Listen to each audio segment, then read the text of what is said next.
Bem, então só para contextualizar aqui, a gente tem no parnasianismo tem mais poetas importantes, né? Mas a gente foca aqui hoje no Raimundo Correia para ver como é que o Raimundo Correia está ligado ali junto com o Olavo Bilac e junto com o Alberto de Oliveira, sabendo que o Olavo Bilac é o nosso grande mestre, tanto ele percorreu caminhos mais objetivos, né, como o ofício de escrever a língua portuguesa, escreveu hinos, né? Ele sempre, mas também o Olavo Bilac, de certo modo, ele também foi um cara, ele também foi um poeta lírico, né? Principalmente no Ver Estrelas. Ele foi um poeta lírico também. Aí a gente tem o Alberto de Oliveira, famoso, né, descritor de objetos, né, do poeta do vaso grego, né, que a gente não tem que tem um vaso chinês e tudo mais. E agora a gente vai ver o Raimundo Corrêa, como é que o Raimundo Corrêa se, se posiciona nesses poetas, né? Então, no poema A Cavalgada aqui, vou voltar a ler, né? Estamos tá gravando agora. Como eu já disse, a lua banha solitária estrada, silêncio, uma reticência legal aqui para dar uma espécie de tensão, né? Uma tensão sonora aqui. Mas além, confuso e brando, o som longínquo vem se aproximando do galopar de estranha cavalgada. São fidalgos que voltam da caçada. Acho legal isso aqui, a gente está falando de um poema de ação, né? A gente tem mania de achar que os poemas parnasianos são descritivos e estáticos, né? Parados assim, só pintando cenas, né? E aí você vê um poema de narrativo, né? Um poema que tem um verbo no centro. São fidalgos que voltam da caçada. Eles vêm alegres, vêm rindo, vêm cantando. Olha aqui uma enumeraçãozinha bacana. Um efeito aqui bom, vem alegres, vem rindo, vem cantando. Massa, parece um pouco, me lembra o Jorge de Lima no poema O Grande Desastre Aéreo de ontem. E as trompas a soar vão agitando o remanso da noite embalsamada. Essa característica aqui, ó, vou dar uma dica para vocês. O remanso da noite embalsamada. Isto aqui, esse embalsamada, é um recurso visual do poeta. Ele usa isso aqui para dar uma característica visual no seu poema. O remanso da noite embalsamada. O que é uma noite embalsamada? Né? A gente tem vários sentidos daqui. Esse embalsamada pode estar no sentido de realçada, protegida, mantida, protegida de certo modo, ou assim, pausada, né? Ou embalsamada no sentido de cor, talvez. Mas esse embalsamada, ele vai funcionar aqui, dando uma característica para o remanso da noite. Você aí, leitor, vai pegar essa embalsamada e vai aplicar na noite, remanso da noite. A mesma coisa que ele coloca aqui, ó, a lua banha solitária estrada. Ele, claro que ele está projetando essa cor da lua, então ele vai dar um efeito sobre esta solitária estrada. Ele vai aplicar um efeito aí sobre a solitária estrada. É um efeito que o poeta sempre usa, né? E aí ele diz: e o bosque estala, move-se, estremece, da cavalgada o estrépido que aumenta, perde-se após no centro da montanha. E o silêncio outra vez soturno desce, e límpida sem mácula alvacenta, a lua a estrada solitária banha. Um poema de 1883. Um poema praticamente medieval, né? Esses bosques, né? Quem assiste filmes aí de cultura medieval aí, os fidalgos sobre os cavalos, passando naqueles bosques, naquelas florestas negras, à noite, a lua, né? Os sons, ele vai inserir sons aqui. Então a gente tem uma amplitude. Ele não está descrevendo um único objeto. Então nesse caso aqui ele está descrevendo o quê? Ele está descrevendo uma cena, que é legal, né?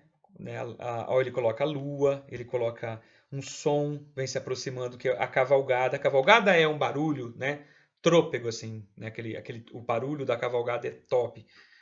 Ele fala dos fidalgos que voltam da caçada, pouco importa quem é que está cavalgando, né? Não, ele coloca fidalgos porque ele quer dar uma de nobreza, né? Natural, faz parte. O parnasianismo não se rebaixa. E aí ele coloca, né, ele faz uma descrição. O bosque estala, move-se, estremece. Ele aplica aí uma caracterização humanizadora ao bosque. Aí ele coloca, da cavalgada, o estrépito que aumenta, perde-se após no centro da montanha. E o silêncio, outra vez soturno, desce, e límpida, sem mácula, alvacenta. Alvacenta, olha aqui, ó. Aqui que teria um trabalho de filologia, né? Não sei se vocês né, já estudaram a filologia. A filologia é uma área da nosso estudo que vai pegar o sentido da palavra no decorrer da história. Então, esse alvacenta aí, alva, né? Provavelmente esse radical aí significa de brancura, né? Alvacenta. Parece uma pincelada de coisa alva, né?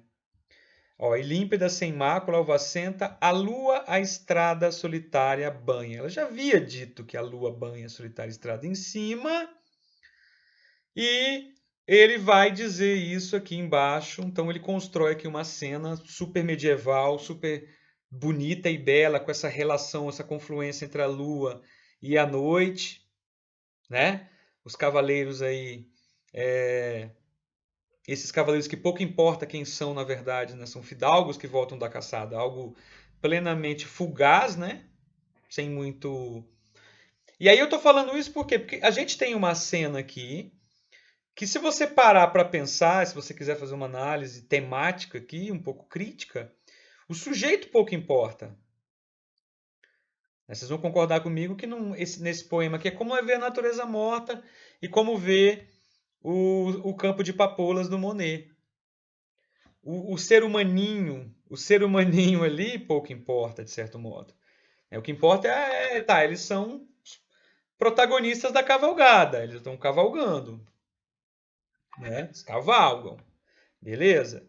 E aí esse cavalgar nesse bosque, com essa lua, com essa noite, é que vai dar a sacada. Então, aí isso é parnasianismo, né? Não estou aqui discutindo nem a questão métrica, né? A gente está falando aqui, ó, a lua banha solitária extra, um decassílabo, provavelmente vai se repetir.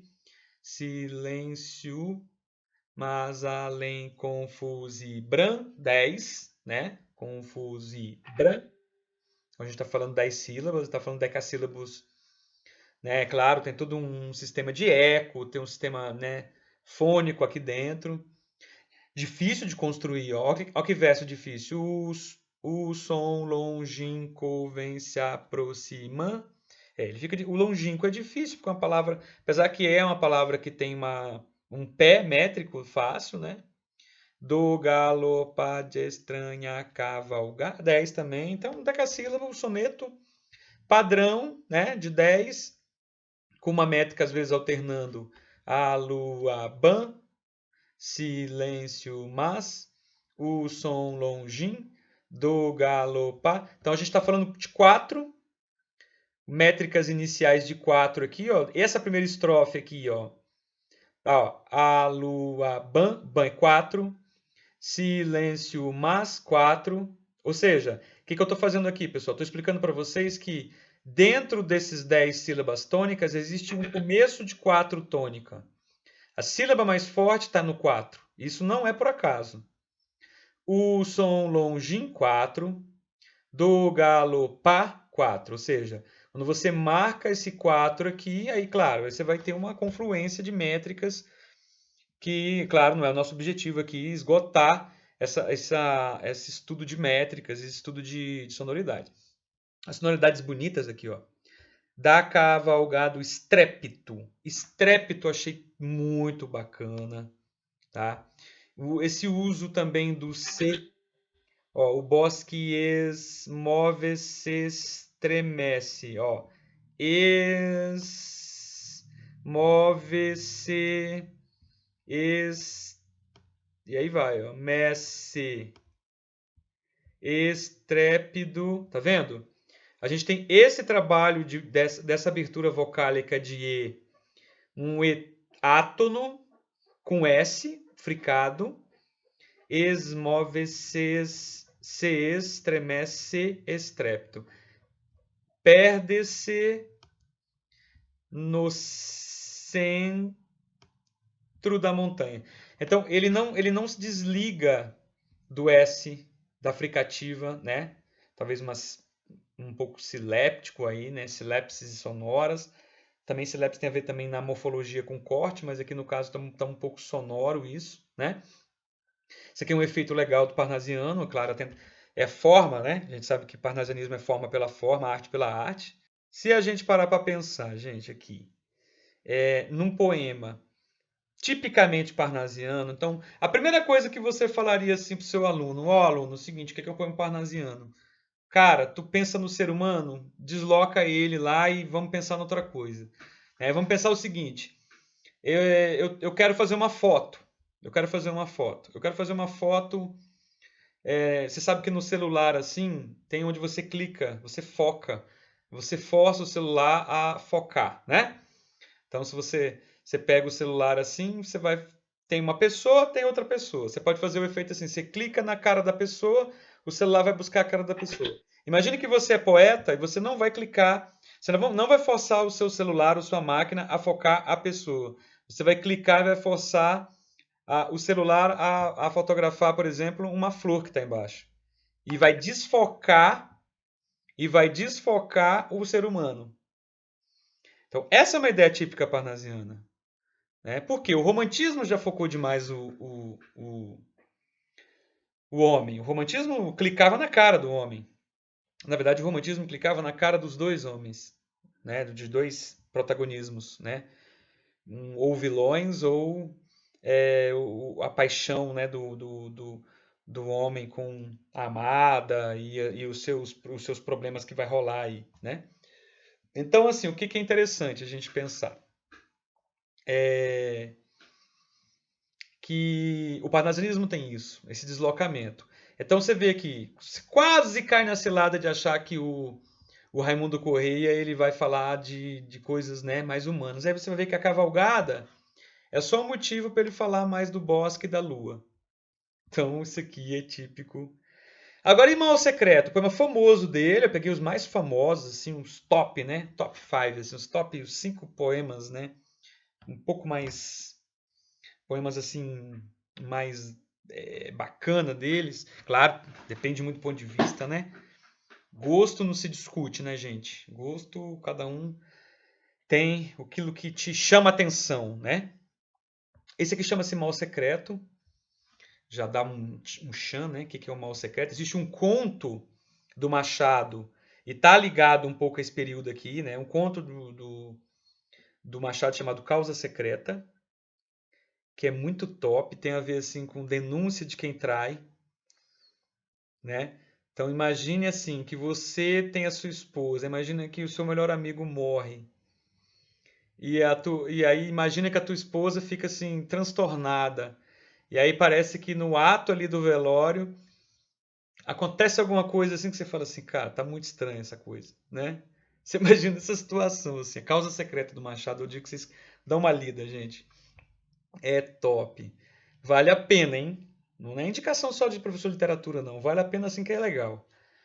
Então vamos pegar o mal secreto. Ó. Se a cólera que espuma, cólera é sempre espuma, né, gente? Eu lembro quando o negócio de cólera, eu acho que cólera é uma coisa muito legal.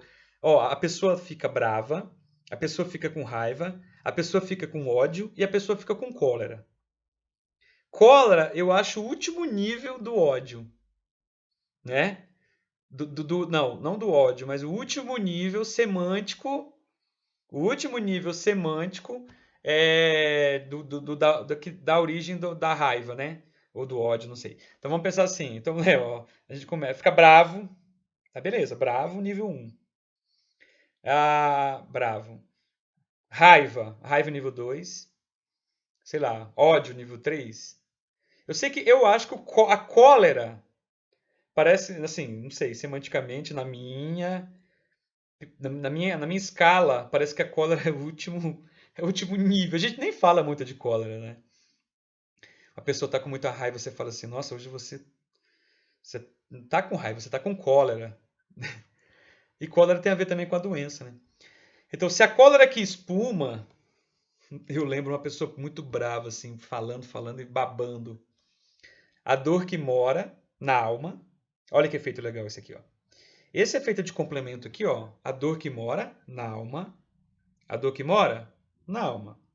Esse efeito aqui é chamado de enjambement. Mas se você quiser ser chique, você pode falar enjambement. Que aí você consegue ser ultra mega chique, tá? Caso você queira, né? Enjambement. Enjambement, enjambement. É igual o Visconde de Taunay, né? Aí tem uns que falam Visconde de Taunay e tem outros que falam Visconde de Tonnet. Depende então de cada um aí. Eu falo Visconde de Taunay, não sei. Sei lá, a gente tá no Brasil, né? Então bora. Mal secreto. Se a cólera que espuma, dor que mora na alma e destrói cada ilusão que nasce, tudo que punge, tudo o que devora o coração, ó, outro enjambemã aqui, ó, devora o coração, ele completa embaixo. Ele começa em cima, completa embaixo. Ele começa em cima, completa embaixo. No rosto se estampasse. Se pudesse, olha aí, ó, se pudesse espírito. Se pudesse espírito, ó. Olha o trabalho aqui com esses S's que o Raimundo Corrêa gosta, hein?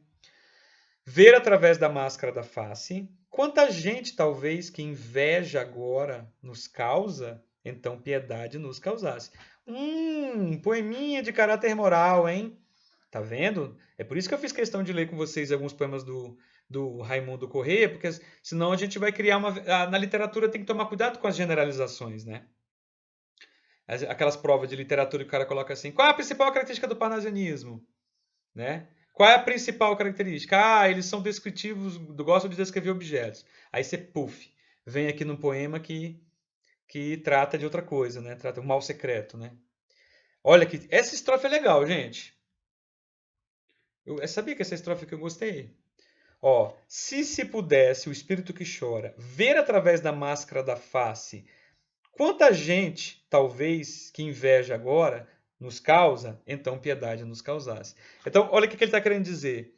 A gente tem a nossa vida humilde e tal, aí tem aqueles que aparentemente têm uma vida melhor que a gente, né? Mas se a gente pudesse ler o que está por trás daquela cara de alegria, né? A gente ia ver talvez alguém fosse objeto de digno de dó, né? Ou seja, se a gente tá ruim, tem gente pior ainda, mas que não deixa a máscara cair, né? E aí ele diz, ó, quanta gente que ri, talvez consigo, guarda um atroz recôndito inimigo, como invisível chaga cancerosa. Quanta gente que ri, talvez existe, cuja aventura única consiste em parecer aos outros venturosa. Olha que massa, né? É raro um poema assim de caráter moral do parnasianismo, hein? Né? Então, ó, quanta gente que está dando risada, mas por dentro esconde, né? Uma dor de consciência, uma culpa, né? Uma dívida, né? Ó, uma invisível chaga cancerosa. E quanta gente que ri, né? Talvez existe, cuja aventura única consiste em parecer aos outros venturosa. Isso aqui lembra pra gente as redes sociais, né? Você vê, ninguém coloca nas redes sociais sempre, principalmente o Instagram. Eu acho que a rede social que mente um pouquinho mais. Vou falar uma besteira aqui, pessoal, desculpa. Mas parece que existem redes sociais que mentem mais. As redes sociais, assim, que parece que tem uma cultura de mostrar uma coisa mais glamurosa, né? Eu digo que o Facebook ele é mais a cozinha, assim, ele é mais simprão, parece. O Instagram já tem uma exigência de ser mais, né? Então, quanta gente que mostra, né, fotos e tal, e no fundo, né, a única atividade que ela tem é realmente se mostrar venturosa, né, mais do que realmente é. Então, é legal um poema de cunho moral parnasiano do Raimundo Corrêa, olha aí, ó, né? Muito legal, ó. Aí ele coloca mal secreto, porque ele faz, né, uma parte que você vê e uma parte profunda. É legal isso aqui. Por que que é legal? Porque normalmente o parnasianismo é superficial. Ele não está preocupado com as profundezas, né? E aí tu, assim, normalmente, eu não posso generalizar, né? Não posso generalizar. E esse poema ele faz uma inversão, né? Ele mostra, ele diz, olha, você está vendo a parte de fora, mas cara, te garanto, a parte de dentro, né? A parte de dentro, ela é tão ou mais significativa, né? Bem, e aí tem o banzo. Olha que legal o banzo, porque o banzo é o seguinte. Não sei se vocês sabem, banzo é uma tristeza muito ligada aos escravos africanos que vinham, né? E é uma espécie de mal de banzo, um mal de tristeza da África, das famílias, da sua vida que você tinha lá, né? Ó que poema legal, ó. Você não tá um soneto clássico aqui, né? Vocês estão vendo que não é um soneto, é um bloco único, né? Uma estrofe praticamente, com ó, 1, 2, 3, 4, 5, 6, 7, 8, 9, 10, 11, 12, 13, 14. 14 versos. Então você tem 14 versos, uma única estrofe. Aí o aluno, né? Aquele aluno ali vai falar assim: poxa, mas não é soneto o parnasianismo? Não, não é necessariamente, né? Mesmo no parnasianismo tem experimentos, né? Tem experimentações. Então aqui há muita referência africana, ó, visões que na alma o céu do exílio. E é claro, a gente vai falar de exílio, né? Quando a gente fala de mal de banzo, exílio é o quê? Você tem que sair, né? Do seu país e ir para um outro país forçadamente, né? Ou por fuga, ou por obrigação penal, né? Aí é que tem a questão da extradição, né? A gente tem um cara de Ji-Paraná, pessoal. Ele é um cara, assim, acho que é da região de Paraná, só que assim, ele se tornou um grande executivo da. Ele era executivo da Nissan, quando a Nissan fundiu com uma outra marca de carro francesa, Peugeot, eu acho, Renault. E ele é acusado de passar a mão, né, em lucros e tal. E ele foi. Não é árabe, nem libanês. Eu vou lembrar qual que é o país que ele. Não é Arábia Saudita. Acho que é Líbano, se eu não me engano. Posso estar falando errado aqui. Ele está morando lá. Mas ninguém pode prendê-lo lá. Porque para isso o governo do país tem que extraditar. O que é extraditar? Tirar ele do país e entregar para você. E muitos países não extraditam é, é, pessoas nascidas no país. Então, digamos que você tenha. Isso é uma questão polêmica, mas digamos que você tenha feito um crime nos Estados Unidos e aí você vem e foge para o Brasil. Então, os Estados Unidos ele quer o quê? Ele quer extraditar você, ele quer que o Brasil entregue você, né, para que seja julgado nos Estados Unidos. Então, o que, que vai acontecer? Isso é extraditar. E normalmente a maioria dos países não extradita, por exemplo, brasileiros natos, brasileiros realmente nascidos aqui. Então, só para a gente ter uma ideia, que o exílio, né, tem a ver com o exílio. Mortais visões, fuzila o azul infando, coleia, basilisco de ouro. É claro, pessoal, que Parnasiano tem uma característica muito legal, que é esse vocabulário, que ele não sei onde eles trouxeram essas palavras aqui.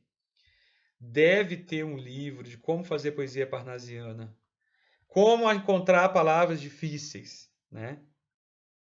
Aí ele fala, o Níger, está fazendo uma referência aqui à região da África, bramem leões de fulva juba, uivam chacais, ressoa a fera tuba, dos cafres pelas grotas retumbando, e a estrelada das árvores que um bando de paquidermes colossais derruba. Como guarás, nas rubras penhas dorme em nimbos de sangue o sol oculto.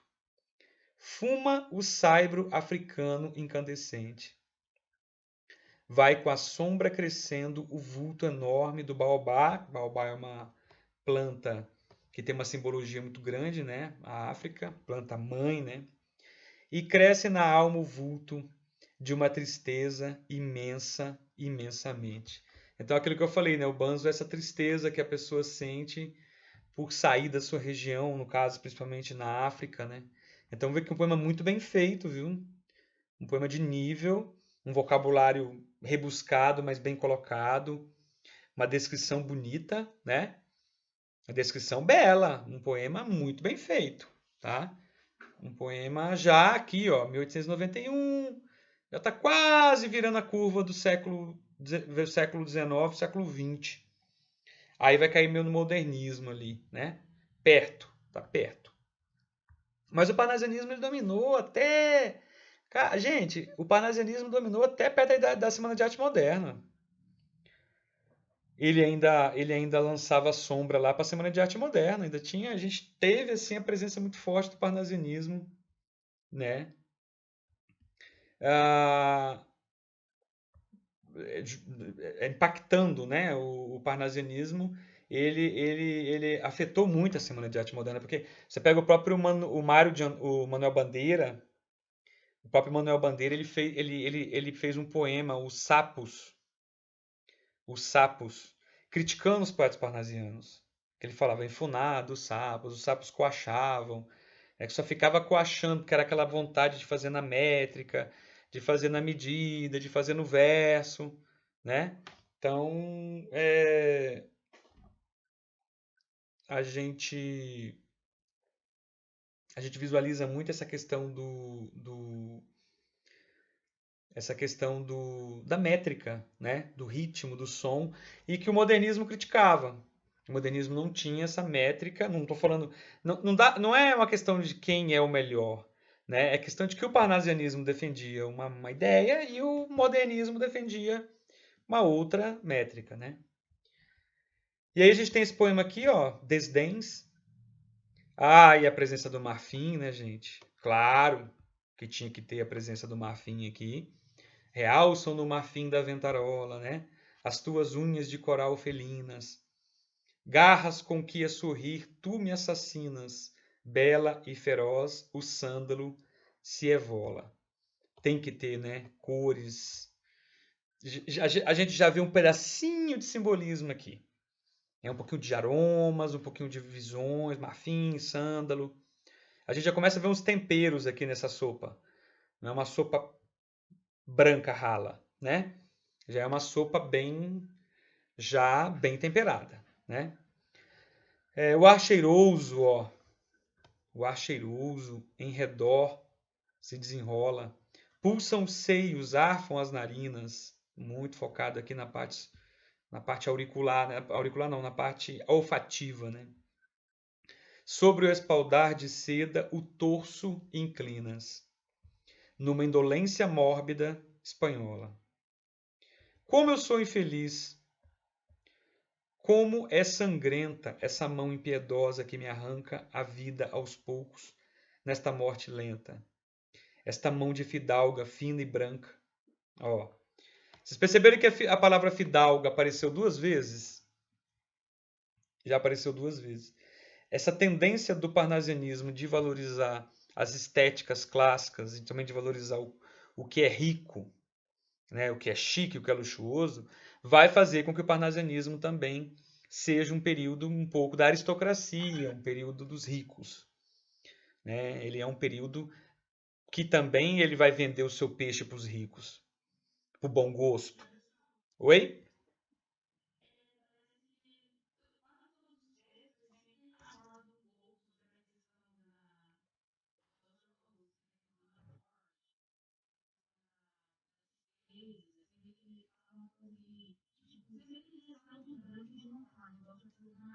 Uhum.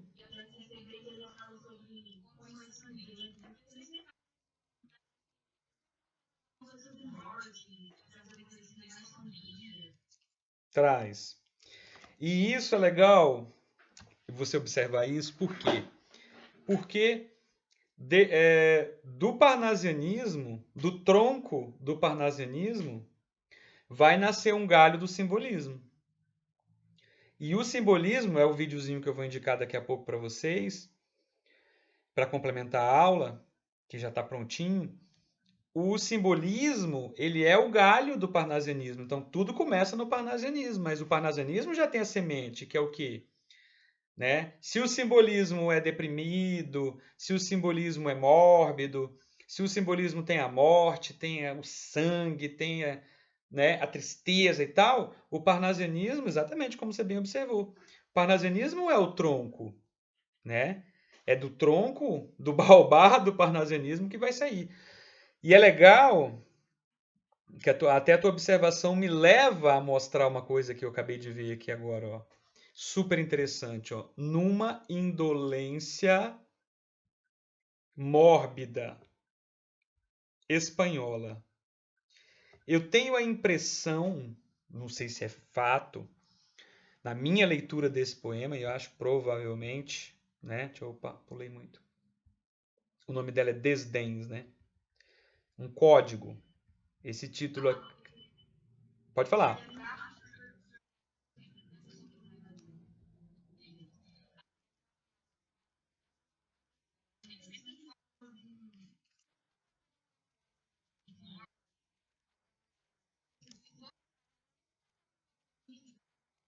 Sim.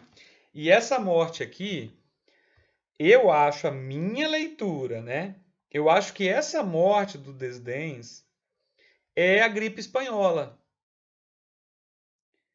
É a gripe espanhola. Eu acho, porque assim, eu não sei se pega a época desse poema. Esse poema aqui é 1887, do livro Versos e Versões. Mas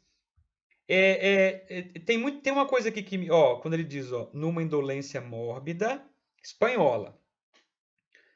E aí ele fala de ar cheiroso, arfam as narinas, né? Essa coisa da narina tá muito forte aqui. Aí ele fala: como eu sou infeliz, como é sangrenta, né? Essa mão impiedosa que me arranca. E essa mão, a minha humilde leitura, interpretação, que cada um, né, tem, cabe uma interpretação. Essa mão impiedosa que arranca a vida dele aos poucos, nessa morte lenta, eu atribuo, não definindo o poema aqui, não, né, assinando o cheque do poema, mas me parece que é a doença, né? Ele coloca, ó, essa mão de fidalga fina e branca.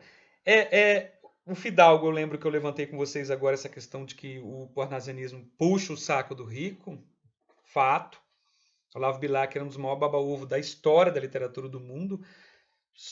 Né, isso aqui eu gravo e eu tenho o maior problema, que aí outros que assistem lá e aí eles já criticam e, me criticam. Mas, assim, grosso modo, né, exagerando, Olavo Bilac era um cara que, né, um apoiador da aristocracia brasileira, né? Para não falar puxa-saco de rico. Vamos substituir puxa-saco de rico para apoiador é, da aristocracia brasileira. Assim como Camões era da monarquia e o Bertoldo Brecht.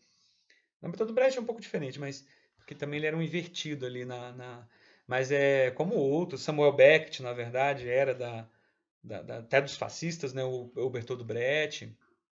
Bertolt Brecht não, o Samuel Beckett, né? Então, assim, eu não sei, eu acho que essa mão de fidalga fina e branca, não sei se ele está valorizando a mulher romântica.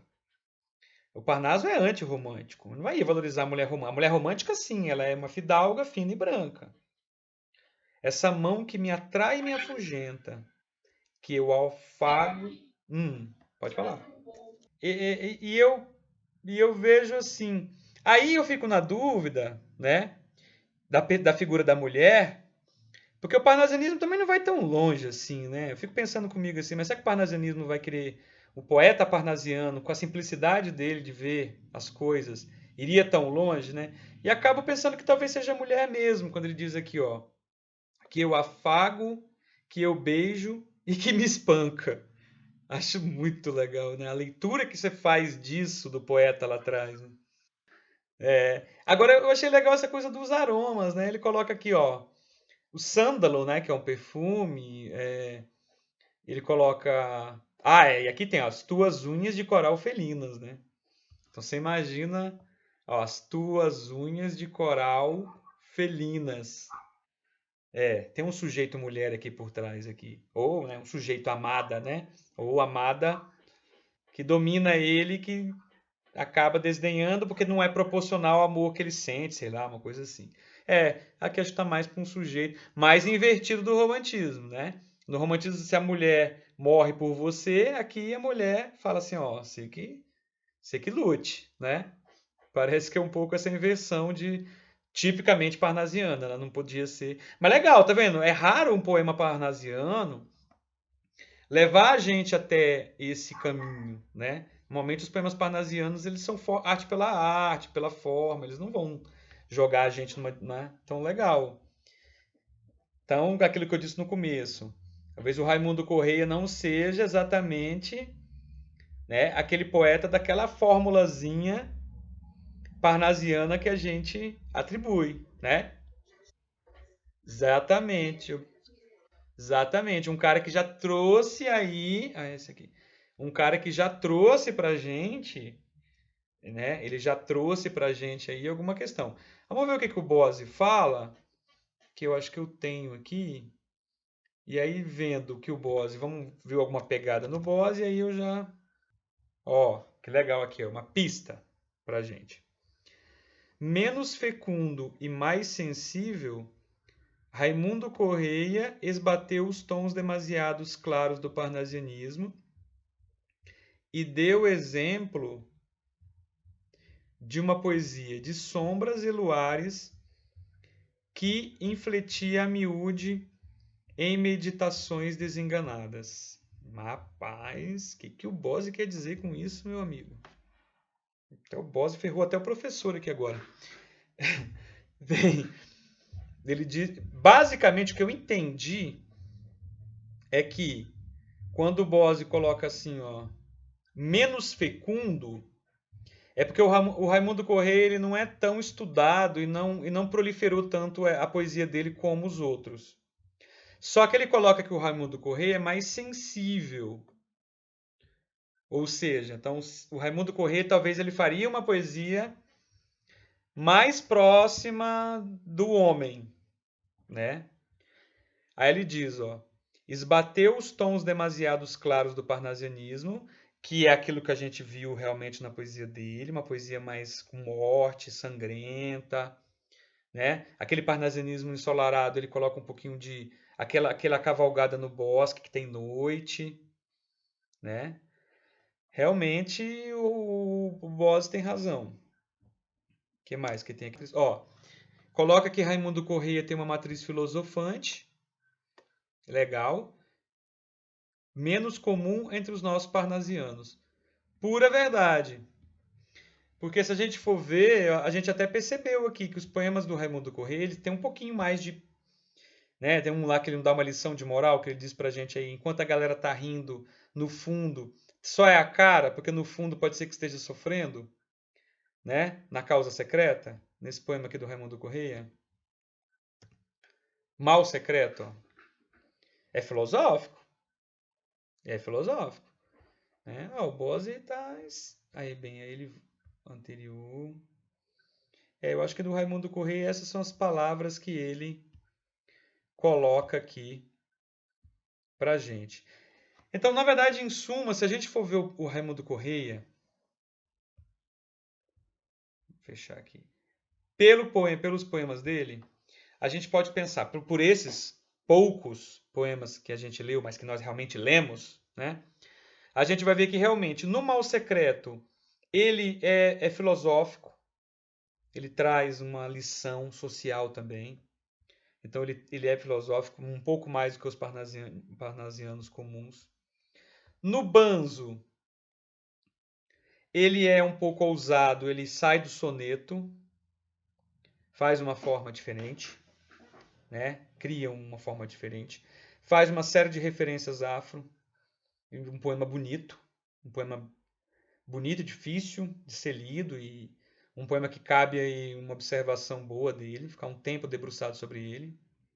O Desdéns, ele já é um poema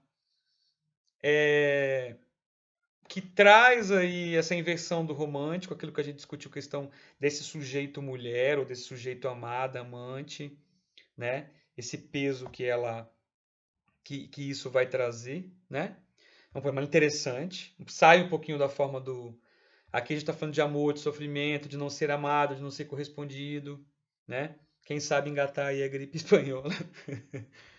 E o poema A Cavalgada, que é um poema noturno de uma cena onde ele valoriza a cena, claro, afasta aqui um pouquinho o homem, mas não é, né, fidalgos que voltam da caçada, mas ele mostra essa cena noturna.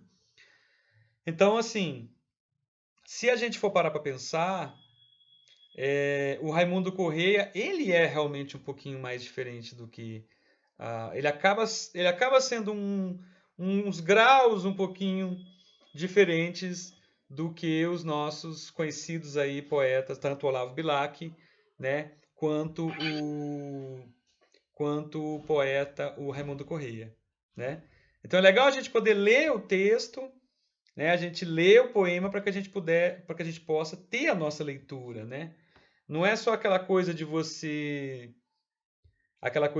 assim chutar, né? Ah, acho que